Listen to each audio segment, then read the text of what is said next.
Assalomu alaykum, hurmatli tomoshabinlar. Bugun men sizga juda muhim masalani tushuntirib beraman. Kommunal to'lov bekor qilindi. Prezident buyrug'i chiqdi. Andisvet gaz suvga pul to'lanmaydi degan gaplar tarqalmoqda. Bu xabar har bir xonadon, har bir pensioner, har bir ijarachi, har bir tadbirkor va kommunal qarzi bor odamlarga bevosita tegishli. Shuning uchun videoni oxirigacha ko'ring, chunki bitta noto'g'ri tushuncha sizning jarima qarzdorlik sud yoki tarmoqdan uzib qo'yish holatiga olib kelishi mumkin. Men bu mavzuni oddiy tilda, lekin ekspert sifatida batafsil tushuntiraman. Aslida nima bekor bo'ldi, nima bekor bo'lmadi? Kimlar yengillik olishi mumkin? Kimlar xavotirlanishi kerak? Qanday hujjatlarni tayyorlash kerak? Va kommunal tashkilot sizdan noqonuniy pul talab qilsa nima qilish kerak? Hozirning o'zida kanalga obuna bo'ling, videoga like bosing. Chunki bunday tushuntirishlar har kuni kerak bo'ladi.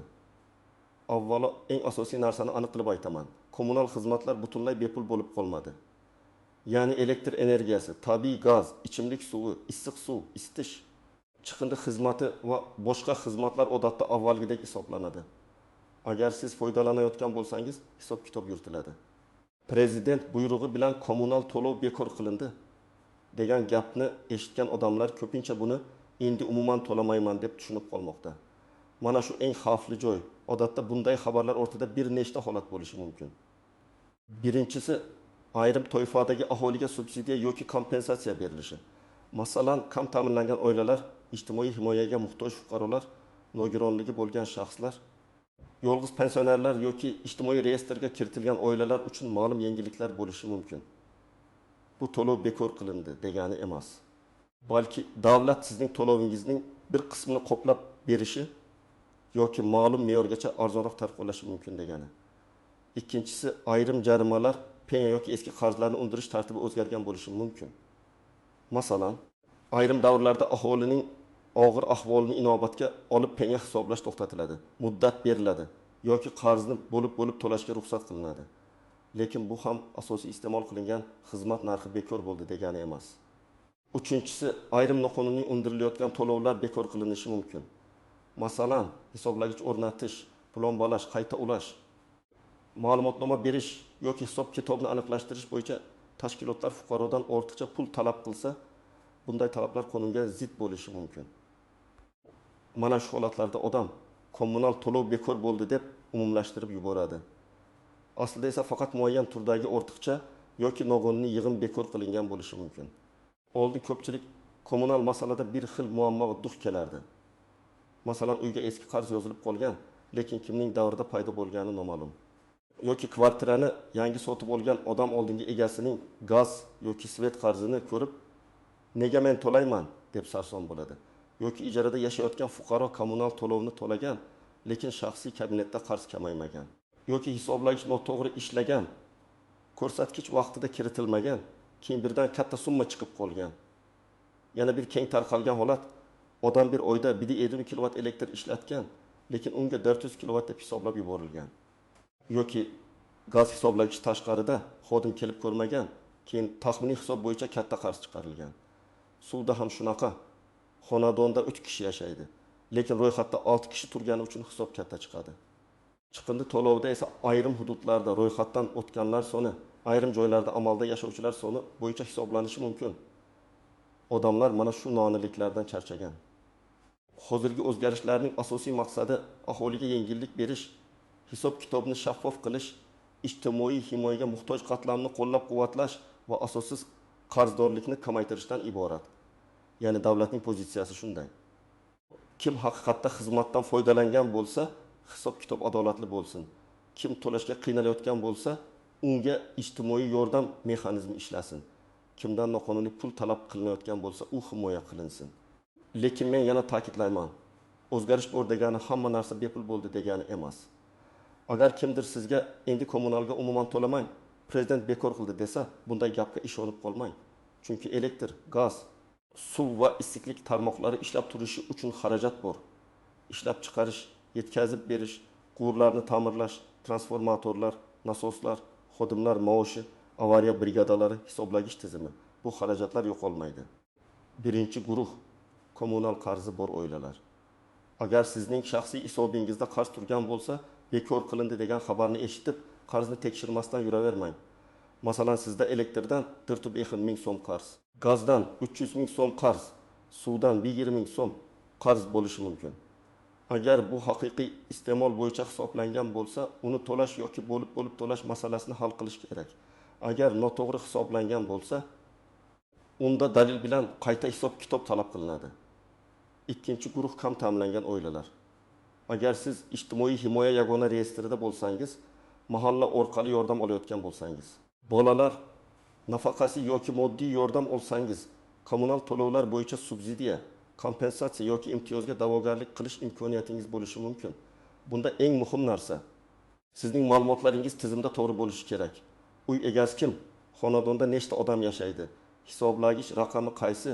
Shaxsiy hisob raqami kimning nomida? Bular mos kelmasa, yordam kechikadi yoki rad etiladi. Uchinchi guruh pensionerlar va yolg'iz yashovchilar.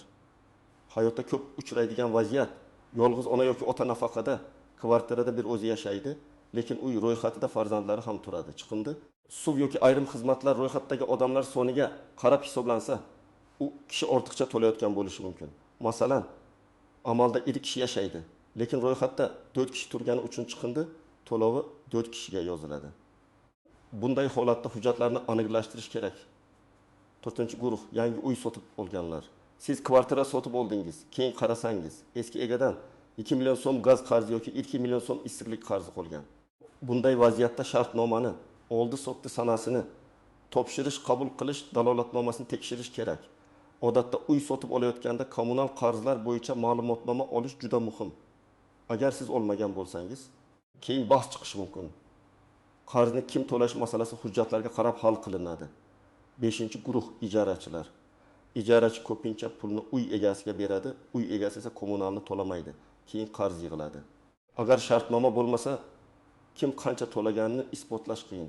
Shuning uchun ijarada yashayotganlarga maslahat: kommunal to'lovni iloji boricha ilova orqali chek bilan shaxsiy hisob raqamiga to'lang. Uy egasiga naqd bersangiz ham. Yozma tasdiq yoki messenjerda falon oy uchun kommunalga falon so'm oldim degan xabar qoldiring. Birinchi misol, Toshkent viloyatida yashovchi oila oyga 220 kilovat elektr ishlatadi. Tarif bo'yicha ularga ma'lum summa chiqadi. Ular to'lov bekor bo'libdi deb 2 oy to'lamaydi. Natijada dar 40 kilovat iste'mol yig'iladi, ustiga eski qarz bo'lsa umumiy summa oshadi. Keyin ogohlantirish keladi, to'lov qilinmasa tarmoqdan uzish xavfi tug'iladi. Bu yerda prezident buyrug'i ularni asosiy to'lovdan ozod qilmaydi, agar ular alohida imtiyozli toifaga kirmasa. Ikkinchi misol, Samarqandda yashovchi yolg'iz pensioner ayolning uyida ro'yxatda 5 kishi turadi. Lekin amalda u bir o'zi yashaydi. Chiqindi va suv bo'yicha hisob ko'p chiqadi. O kishi menga yordam bo'ladimi deb mahallaga murojaat qiladi. Agar u ijtimoiy yordamga muhtoj deb topilsa, ayrim yengilliklar bo'lishi mumkin. Bundan tashqari, amalda yashamaydigan shaxslar bo'yicha ma'lumotni aniqlashtirib, ortiqcha hisob-kitobni kamaytirish imkoniyati tug'iladi. 3-misol, Farg'onada bir fuqaro kvartira sotib oldi. Notariusdan o'tdi. Lekin kommunal qarz bo'yicha alohida tekshiruv qilmadi. Bir oy o'tib, issiqlikdan 3 million so'm eski qarz borligi ma'lum bo'ldi. Bu vaziyatda u darhol kommunal tashkilotga ariza yozishi, oldi-sotdi shartnomasini ko'rsatishi, qarz qaysi davrda paydo bo'lganini so'rashi kerak. Agar qarz uy sotib olingan sanadan oldin bo'lsa, oldingi egasi bilan fuqarolik huquqiy tartibda masala ko'tariladi. Lekin tashkilot amalda shaxsiy hisobni uyning manzili bo'yicha yuritgani uchun yangi egaga bosim bo'lishi mumkin. Shuning uchun hujjat bilan ishlash muhim. 4-misol, Buxoroda gaz hisoblagichi nosoz bo'lib qolgan. Fuqaro buni vaqtida xabar qilmagan. Keyin tashkilot o'rtacha sarf yoki normativ bo'yicha hisoblagan va katta summa chiqqan. Fuqaro men bunday ishlatmaganman dedi. Bu yerda muammo shundaki, hisoblagich nosozligini vaqtida dalolatnoma bilan rasmiylashtirish kerak edi. Agar dalolatnoma bo'lmasa, keyin isbotlash kelishadi. Shuning uchun hisoblagichda muhr buzilgan, ekran o'chgan, raqam aylanmayapti yoki g'alati ishlayapti. Darhol xizmat ko'rsatuvchi tashkilotga yozma murojaat qiling. 5-misol, Qashqadaryoda kam ta'minlangan oila qishda gaz va elektrga ko'p pul sarflaydi. Oila daromadi kam, farzandlari bor. Ular kommunal to'lovlarni yengillashtirish bo'yicha mahallaga murojaat qiladi. Mahalla ularning holatini o'rganadi. Ijtimoiy reyestrga kiritish masalasi ko'riladi. Agar mezonlarga mos kelsa, davlat yordam mexanizmlari orqali ularning yuklamasi kamayishi mumkin. Mana bu real yengillik. Lekin bu ham barcha xizmatlar 0 so'm bo'ldi degani emas. Agar siz to'lovlarni muntazam qilib kelayotgan bo'lsangiz, hisoblagichlaringiz soz bo'lsa, shaxsiy kabinetda qarz yo'q bo'lsa, siz vahimaga tushishingiz shart emas. Lekin baribir har oy chekni saqlang. Ilovadagi tarixni o'chirib yubormang. Hisoblagich ko'rsatkichlarini suratga olib qo'ying. Chunki texnik xato bo'lishi mumkin.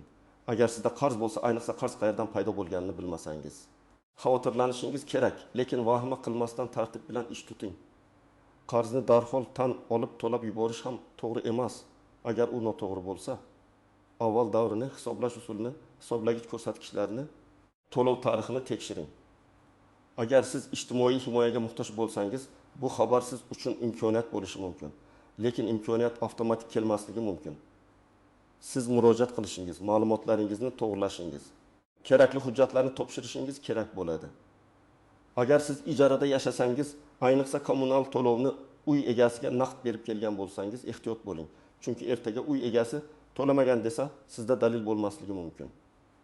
Bitta chek yoki yozishma sizni katta muammodan qutqaradi. Endi eng muhim nozik jihatlarga o'tamiz. Birinchi tuzoq, hamma uchun bekor degan ibora. Kommunal sohada imtiyozlar odatda aniq toifa, aniq xizmat turi, aniq muddat yoki aniq miqdor bilan belgilanadi. Masalan, faqat ma'lum daromaddan past oilalar faqat qish mavsumida faqat belgilangan me'yorgacha faqat ma'lum hududda yoki faqat penya bo'yicha bo'lishi mumkin. Shuning uchun har doim kimga, qaysi xizmatga, qaysi sanadan, qancha miqdorda deb so'rang. Ikkinchi tuzoq, eski qarz va yangi qarzni aralashtirib yuborish. Siz bugun 200 ming joriy oyga emas, eski qarzga yopishi mumkin. Natijada joriy oy yana qarz bo'lib ko'rinadi.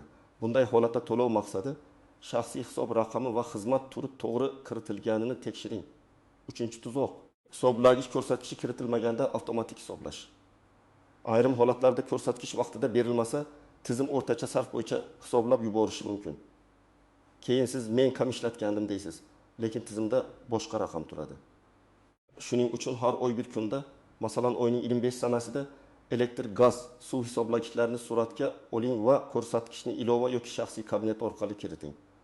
4-tuzoq, norasmiy xabarlar. Qo'shnilar chatida, ayrim bloglarda prezident hammani to'lovdan ozod qildi degan sarlavhalar yuradi. Matnni ochib o'qisangiz, aslida gap faqat bir viloyatdagi ma'lum toifa haqida yoki faqat jarimani vaqtincha to'xtatish haqida bo'ladi. Shuning uchun rasmiy manbani tekshirmasdan qaror qilmang. 5-tuzoq, kommunal tashkilot xodimining og'zaki gapi. Xodim siz baribir to'laysiz, bunaqa imtiyoz yo'q, ariza yozsangiz ham foydasi yo'q desa, bu yakuniy javob emas. Siz yozma ariza bering. Yozma arizaga yozma javob talab qiling. Og'zaki gapni keyin isbotlab bo'lmaydi. 6-nozik jihat, imtiyoz bo'lsa ham limit bo'lishi mumkin. Masalan, davlat ma'lum me'yorgacha qo'llab-quvvatlaydi. Undan ortiq sarf bo'lsa, odatdagi tarif yoki yuqoriroq tarif qo'llanishi mumkin. Bu odamlarni tejamkorlikka undaydi. Ya'ni imtiyoz bor deb elektr isitgichni kecha-yu kunduz yoqib qo'yish keyin katta to'lovga olib kelishi mumkin. 7-nozik jihat, ro'yxatdagi odamlar soni. Kommunal xizmatlarning ayrimlari hisoblagich bo'yicha emas, odam soni yoki maydon bo'yicha hisoblanadi. Masalan, chiqindi, ayrim joylarda issiqlik, umumiy uy xarajatlari. Agar sizning uyingizda amalda yashamaydigan odamlar ro'yxatda turgan bo'lsa, bu xarajatga ta'sir qilishi mumkin. Endi men sizga aniq qadamlarni aytaman. Agar kommunal to'lov bekor bo'ldi degan xabarni eshitsangiz, birinchi qiladigan ishingiz vahima qilmaslik va to'lovni butunlay to'xtatib qo'ymaslik. Avval tekshiring. Birinchi qadam, shaxsiy hisoblaringizni tekshiring. Elektr, gaz, suv, issiqlik va chiqindi bo'yicha alohida qarang. Har bir xizmatning shaxsiy hisob raqami bo'ladi. Mobil ilovalar, to'lov tizimlari, tashkilotning rasmiy sayti yoki abonent bo'limi orqali qarzni ko'ring. Qarz chiqqan bo'lsa, qaysi davr uchun ekanini aniqlang. Ikkinchi qadam. Oxirgi 6 yoki 12 oylik to'lov cheklarini yig'ing. Agar ilova orqali to'lagan bo'lsangiz, to'lov tarixidan skrinshot qiling. Bank kartangizdan yechilgan bo'lsa, bank kvitansiyasini oling. Naqd to'lagan bo'lsangiz, chekni toping. Cheksiz to'lovni isbotlash qiyin. 3-qadam. Hisoblagich ko'rsatkichlarini rasmga oling. Suratga sana ko'rinadigan qilib olish yaxshi. Masalan, telefoningizda suratning sanasi saqlanadi.